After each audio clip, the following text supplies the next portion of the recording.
it again. This time, some of y'all might get in trouble. Some of y'all won't. But today, we're going to talk about passwords, cell phones, friends of the opposite sex. When you get married, how does it tie in to your marriage? So, of course, I like to see the man's point of view, because a lot of times we shut the man out. We don't care about the man. Even Father's Day, it's like almost dishonoring. So I want to ask my husband his point of view on passwords when married, cell phones, and friends of the opposite sex. Mr. Jones, what is your view on that? We gotta start with my view. We gotta start with my view. Because on this channel is men first. All right. Friends of the opposite sex. I mean, don't even make sense. Why would you need to know a friend of the opposite sex?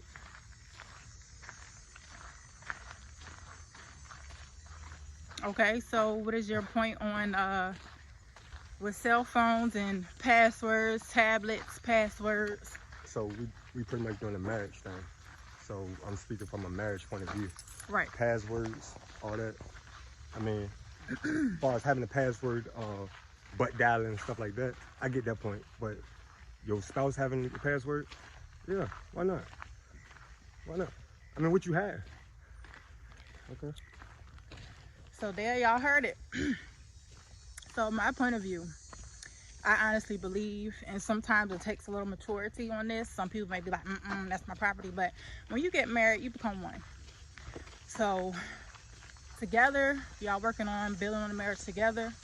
So it should be no secrets. You know, any friends that you had the same sex, well, not same sex, but any friends that you had of the opposite sex, that should be died out and resolved, you know, before you get married. Because I mean, like my husband said, that friend is no longer needed. Right. You know, I think your spouse should be your confidant.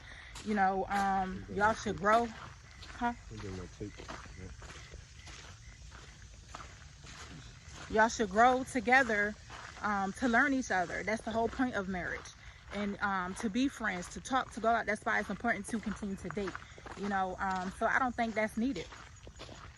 And Harry, Bob, whoever should not be calling your wife's phone, texting your wife.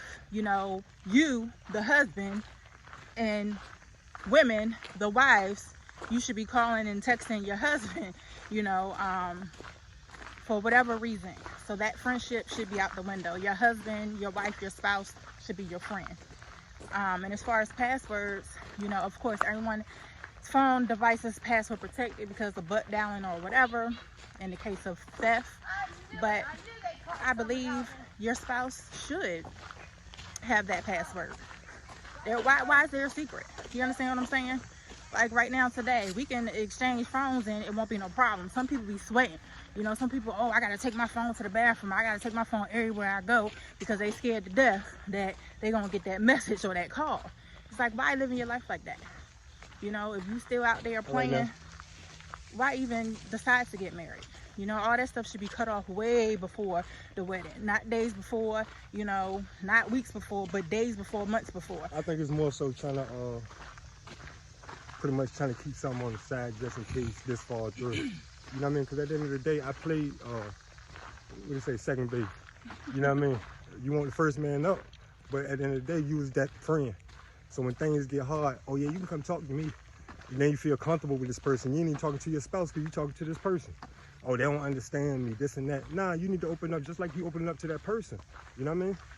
Right, because with time comes feelings. And as women, we emotional. And I don't care, you got that friend on the side, you talking and texting to them, you develop feelings for that person. Absolutely. And now you're feeling more leaning towards that person than your actual spouse. So that's why it's important to open up. And that's why counseling is another reason, another thing that's important, because that's an opportunity for you to learn how to grow, to be able to talk and discuss certain things. Okay. Okay, then.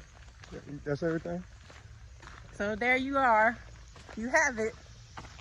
A man's point of view on passwords and friends of the opposite sex. It's not needed in a marriage. Okay? Get married for the right reason. That's why premarital counseling is important, so all this stuff can be shut down and discussed, and you can live your life and your marriage in peace. All right, y'all, till next time. Peace out.